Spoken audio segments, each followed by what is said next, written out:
मुस्लिम समाज में पली बड़ी हुई रिहाना, जो देखने में सुंदर, जो किसी हूर से कम नहीं थी, दूध जैसी सफ़ेदी और सीरत भी शर्मीली स्वभाव की। रिहाना पढ़ने में काफ़ी होशियार थी। एमए तक पढ़ाई पूरी करने के बाद उसे कैंपस प्लेसमेंट में नौकरी मिली। रिहाना अब नौकरी करने लगी। फिर रिश्तेदारों में कानाफूसी होने लगी कि पढ़ाई तो ठीक है, पर नौकरी की क्या ज़रूरत है, अच्छे घर की है, पता नहीं घर वाले नौकरी क्यों करवाते हैं, इसकी शादी क्यों नहीं कर देते, कोई खोट तो नहीं है। जब रिहाना के कान में ये बात पड़ती तो वो अपने माँ बाप से लड़ पड़ती कि अभी उसे शादी नहीं करनी है, मुझे अपने पैरों पर खड़ा होना है। तब रिहाना के पापा ने कहा, मैंने कभी तुम्हें मना नहीं किया, इसलिए तो मैंने तुम्हें पढ़ाया है। मुझे तुम्हारी नौकरी से भी कोई ऐतराज़ नहीं है, लेकिन तुम्हारी अम्मी को निकाह की जल्दी है। तब रिहाना की अम्मी ने कहा कि मैं अब और नहीं रुक सकती, रिहाना के हाथ जल्दी पीले हो जाना चाहिए, हमें इसके पैसों की ज़रूरत नहीं है। सुनो, मुझे वो समीम पसंद है, उसके घर से संदेश भी आया है। आखिर कब तक वो बैठा रहेगा, अच्छे लड़के ज़्यादा दिन तक कुंवारे नहीं रहते हैं।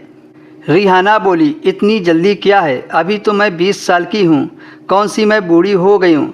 तब रिहाना के पिता ने समझाया, बेटी यह तो कुदरत का बनाया नियम है, जिस्मानी ज़रूरतों के लिए शादी की परंपरा शुरू हुई है। शादी तो ज़रूरी है, रुकने का तो साल 2 साल रुक भी जाएं, लेकिन गरीब की बेटी समय से पहले जवान और समय से पहले बूढ़ी हो जाती है, और इस बात का भी ख्याल रखना चाहिए।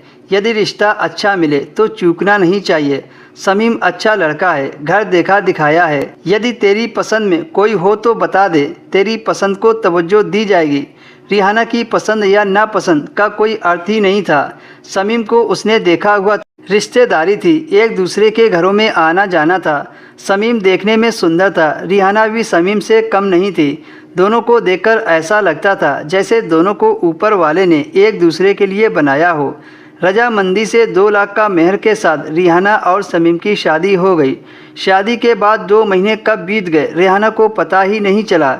जब हनीमून लंबा नज़र होता चला गया तो समीम की माँ ने ताने कसने शुरू कर दिए कि काम धंधा भी देख समीम, कब तक लुगाई की सलवार से बंधा रहेगा, ऑफिस का काम कौन देखेगा, नौकरों के भरोसे काम धंधे नहीं चलते। उस दिन से समीम ऑफिस जाने लगा। उसे अपनी माँ की बात बुरी लग गई थी, जो उसकी माँ ने सलवार वाली बात कही थी।